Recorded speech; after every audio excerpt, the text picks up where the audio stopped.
Hey guys, இப்படி ஒரு கிளைமேட்டில் சுட சுட இப்படி ஒரு பிரியாணி சாப்பிட்டா எப்படி இருக்கும்? செம்மையாக இருக்கும்ல.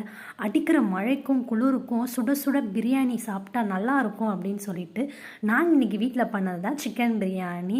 அடிக்கிற மழையில் ஷொட்டரையும் கொடையை எடுத்துகிட்டு போயிட்டு சிக்கன் வாங்கிட்டு வந்தாச்சுங்க. சிக்கன் மட்டும் இல்லை, அதுக்கு தேவையான மூணு இன்க்ரீடியன்ட் பச்சை மிளகாயும் வெங்காயம் தக்காளி மூணுமே வாங்கிட்டு வந்து நல்லா போட்டு வதக்குன்னு வதக்கிட்டு, இப்போதான் நீங்கள் நம்ம சேனலுக்கு ஃபர்ஸ்ட் டைம் வரீங்கன்னா சப்ஸ்கிரைப் பண்ணிக்கோங்க. இந்த மாதிரி மழை டைம் அப்போ வெளியில் போய் ஃபுட்டு எதுவும் வாங்கி சாப்பிடாம வீட்லேயே உங்களால் முடிஞ்ச வரைக்கும் எவ்வளோ ஃபுட் செஞ்சு சாப்பிட முடியுமோ நல்லா சாப்பிட்டுட்டு தெம்பாயிருங்க. ஸோ ஸ்விக்கி ஜொமேட்டோலாம் ஆர்டர் பண்ணி அவங்களையும் ஸ்ட்ரகிள் பண்ணிக்கிட்டு நீங்களும் ஸ்ட்ரகிள் இல்லாமல் இருந்துட்டு இந்த மாதிரி ஈஸியான ஃபுட் செய்யறதுக்கு என்ன ஃபாலோ பண்ணிக்கோங்க.